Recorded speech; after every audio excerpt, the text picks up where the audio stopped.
Shocking TV moment. Black CEO exposes Silicon Valley's hidden bias. When Zane Carter, a 38-year-old black tech entrepreneur, stepped onto the set of The Morning Show, a nationally broadcast program that discussed a wide range of topics from politics to business trends, he had no idea that he was about to be part of a moment that would spark a nationwide conversation. Zane, the CEO of Verotech, a cybersecurity firm based in Silicon Valley, had built his company from the ground up, securing multi-million-dollar contracts and challenging some of the biggest names in the industry. Yet, his success, like that of many black entrepreneurs, came with a cloud of skepticism and assumptions about the role race played in his achievements. The email from the producers arrived around 3 p.m., brief and to the point. They wanted Zane to appear as a guest on an upcoming segment titled Diversity in Business, Success or Special Treatment. Zane wasn't surprised. This was a pattern he had seen many times before. The media would often highlight black entrepreneurs, parading them on shows as symbols of success, only to turn their narratives into talking points about race. It was all too familiar. But this time, something felt different.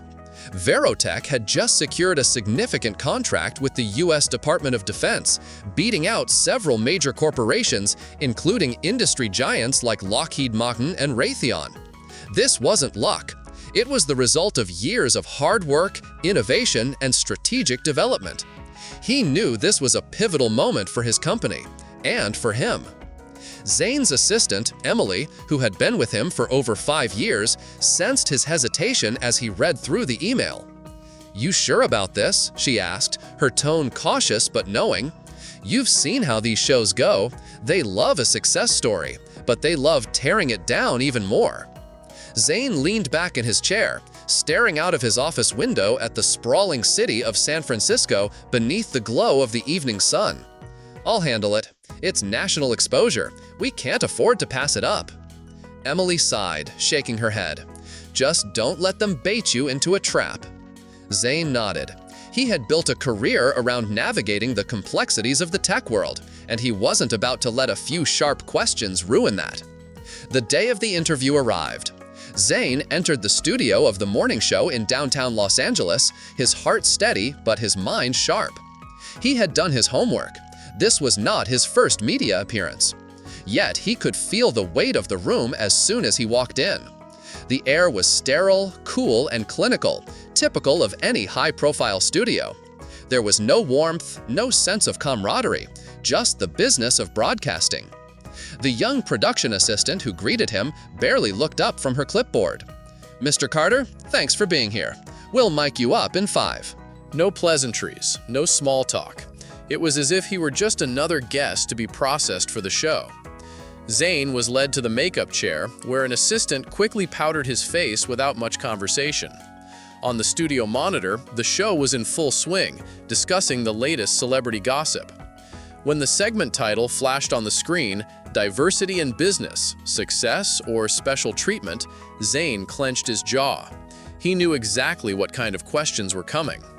As he took his seat across from Madison Wells, the show's lead anchor and a seasoned journalist known for her tough, no-nonsense interviews, Zane prepared himself for what was about to unfold.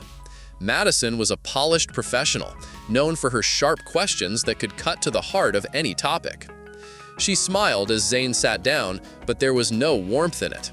"Zane Carter," she began, "CEO of Verotech, a true Silicon Valley success story." She paused, letting the words linger. "Your company recently landed a $200 million defense contract, beating out some of the biggest names in tech. That's impressive. What was the secret to your success?"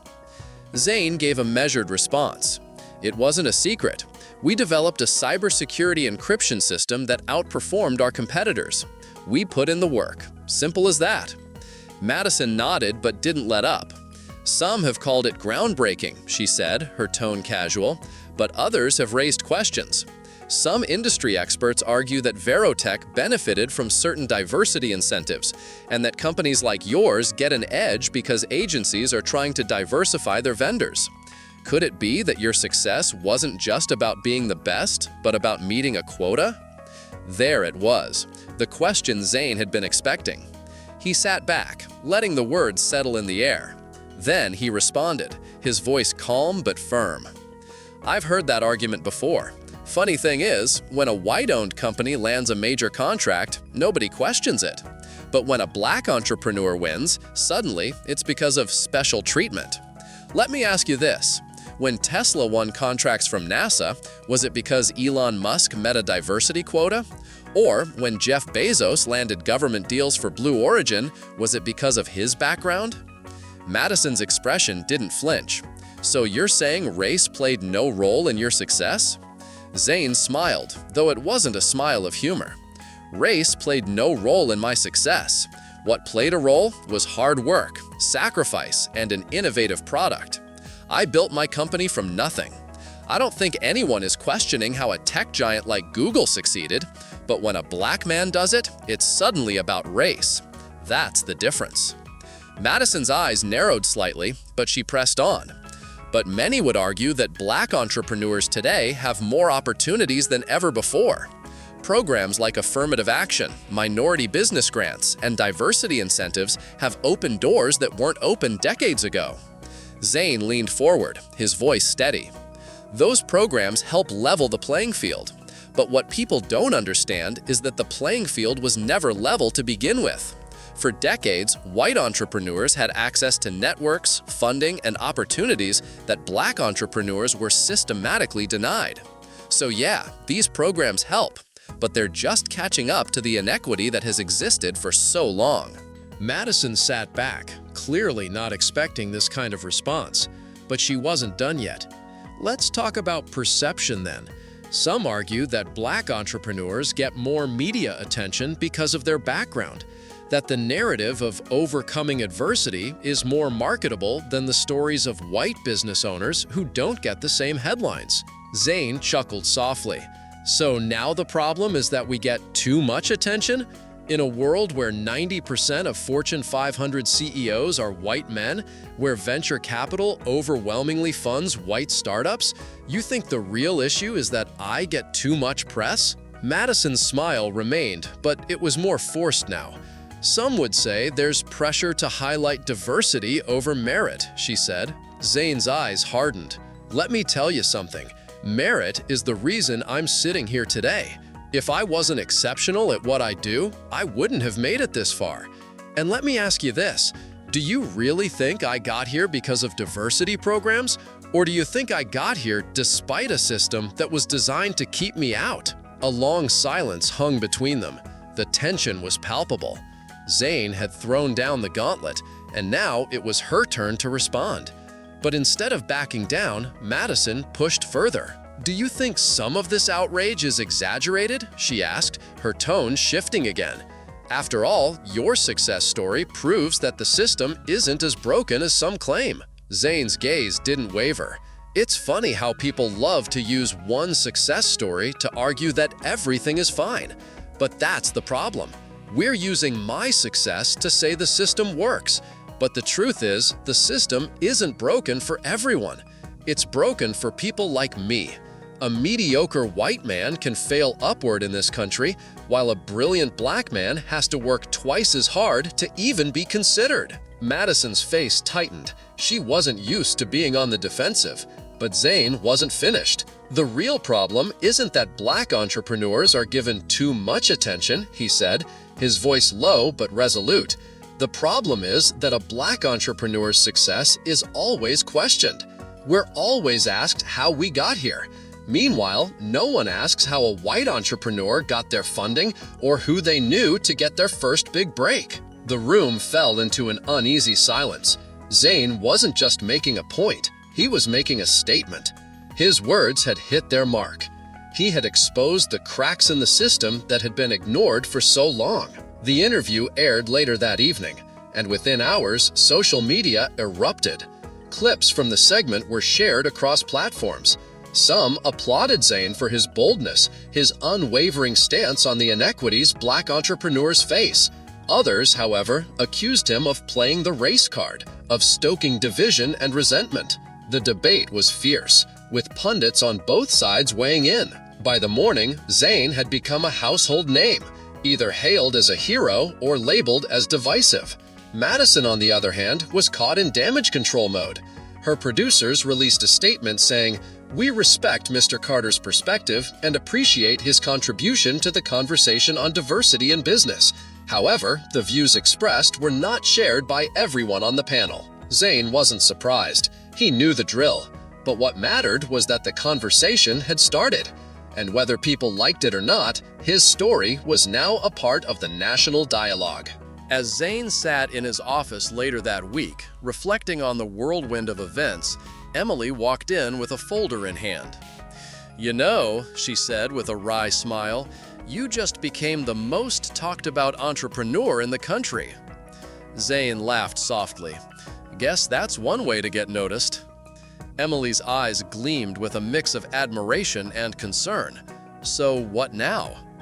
Zane looked out the window again, his mind racing with possibilities. Now we keep fighting. This moment isn't just about me. It's about all the Black entrepreneurs who are still fighting for a seat at the table." And with that, Zane Carter knew his work was just beginning. The media frenzy surrounding Zane Carter's interview continued for days, creating ripples across the business world and beyond. As the dust began to settle, one thing was clear. Zane had succeeded in doing what many before him had tried but failed. He had forced a conversation about race, privilege, and the myth of meritocracy into the spotlight. While some criticized him for stirring the pot, others saw him as a catalyst for change. The next few weeks were filled with high-profile discussions on the challenges Black entrepreneurs face, challenges that go beyond just access to capital or business networks. These were the kinds of discussions that many people didn't want to have, and Zane had no intention of letting the moment pass. Zane had been a figure of growing prominence in the tech world long before the morning show appearance. As the CEO of Verotech, a company specializing in cybersecurity and encryption software, he had earned the respect of colleagues and competitors alike. His work ethic was undeniable, and the technology his team developed was groundbreaking. However, success in Silicon Valley often seemed to come with unspoken caveats.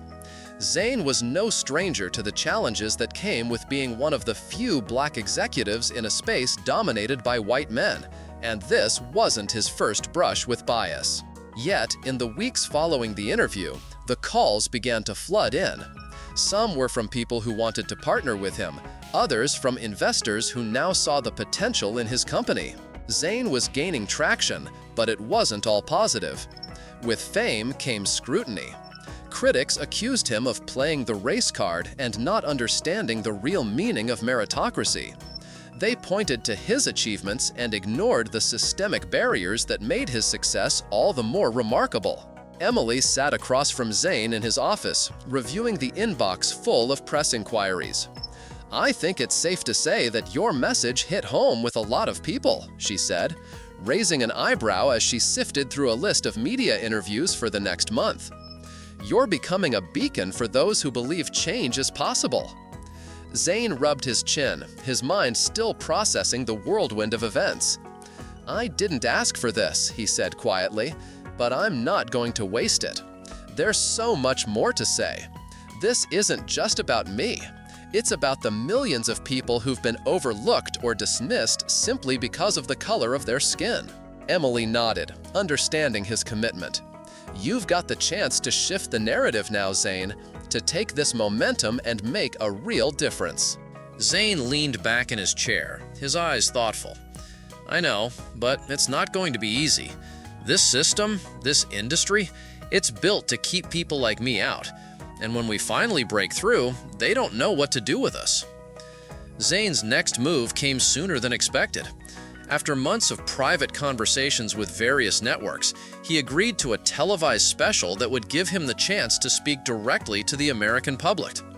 The special, titled "Breaking the System: Race, Business, and the Fight for Equality," would explore the harsh realities Black entrepreneurs face, while also offering a platform for those who had similar stories to share. Zane saw this as more than just another interview. It was a chance to showcase the truth, the real obstacles that entrepreneurs of color had to overcome in an industry designed to favor the wealthy and well-connected. We need to talk about the bias that exists in funding, in hiring, in decision-making. People don't want to talk about it because it's uncomfortable, but that's exactly why we need to, Zane told Emily, who was helping to coordinate the appearance. This is the moment to push the conversation forward, not to shy away from it. The special aired in prime time, and once again, Zane found himself under the media microscope. But this time, he wasn't just a guest, he was the one in control. He led the conversation with passion and clarity, explaining the complexities of building a business from scratch when the cards are stacked against you. "Look, I'm not here to say that I haven't worked hard," he began. "I've worked harder than most. But my story isn't the exception. It's the reality for so many people of color in America. We don't get the same advantages. We don't have access to the same resources. It's not about whether or not we're good enough. It's about the system that's designed to hold us back." Zane's words were met with a mixture of applause and skepticism, but that was exactly what he wanted. He wasn't there to make everyone comfortable. He was there to challenge their assumptions and make them face the uncomfortable truth.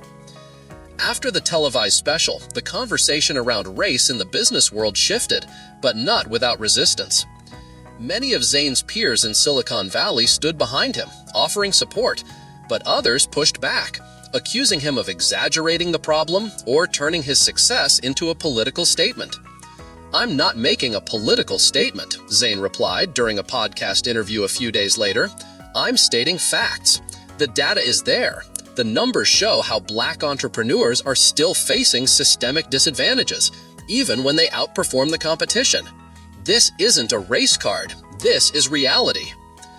As Zane continued to use his platform to advocate for change, the tech world found itself in a rare moment of self-reflection. Companies began to examine their own diversity and inclusion practices, and many were forced to confront the fact that the systems in place were not as fair as they claimed to be. This led to increased support for organizations working to empower Black entrepreneurs, but the journey was far from over. In the months that followed, Zane continued to face backlash from certain corners of the business world, but he also saw progress. Venture capital firms that had once ignored him were now reaching out, eager to partner with Verotech. New investors were coming on board, and the company's growth exploded. His company was thriving, and with each success, Zane made sure to remind his audience that the fight wasn't over. In the end, Zane knew that his story was just one of many. There were still countless others who were facing the same obstacles, who didn't have the national platform he had. He used his newfound fame to champion the causes he believed in, helping to level the playing field for the next generation of Black entrepreneurs. But the battle for equality in business wasn't just about securing contracts or making headlines. It was about shifting the culture, breaking down the barriers that kept so many talented individuals from succeeding simply because of their race or background. "We've come a long way," Zane said in his final interview of the year, "but we've got a long way to go, and I'm not going to stop until we've changed the system. Because we're not just talking about equality anymore, we're talking about fairness, and that's something everyone deserves." Zane Carter's journey from a small tech startup to a multi-million-dollar company wasn't just about achieving personal success. It was about challenging the systems that had been rigged against entrepreneurs of color for generations. His viral moment sparked a conversation that had been long overdue and made it clear that success in America wasn't just about working hard. It was about rewriting the rules of a broken system. As the media cycle continued to churn and new voices began to join the conversation, Zane remained at the forefront, not just as a business leader, but as a symbol of perseverance and the power of confronting uncomfortable truths. His message was simple: success isn't about beating the odds, it's about changing the odds entirely. The story of Zane Carter underscores the importance of perseverance, self-advocacy, and confronting uncomfortable truths in the face of systemic barriers. One key lesson is the power of controlling your narrative. Zane, despite facing biases and assumptions about his success, refuses to let the system define him. Instead of being passive or silent, he uses his platform to challenge perceptions and expose the inequalities that still exist, particularly for Black entrepreneurs. This teaches us that success is not only about working hard, but also about acknowledging and addressing the obstacles that hinder others. Another important lesson is the value of resilience in overcoming adversity. Zane's rise to success, despite limited resources and systemic discrimination, demonstrates that with determination, resourcefulness, and a willingness to challenge the status quo, we can achieve our goals. His story also highlights the need for systemic change, fighting for fairness, equality, and accountability in all aspects of life. Ultimately, it teaches that while the path to success may not be equal for everyone, we each have the power to rewrite the rules and pave the way for others to follow. If you found this video helpful or thought-provoking, don't forget to give it a thumbs up. It really helps more people discover our content.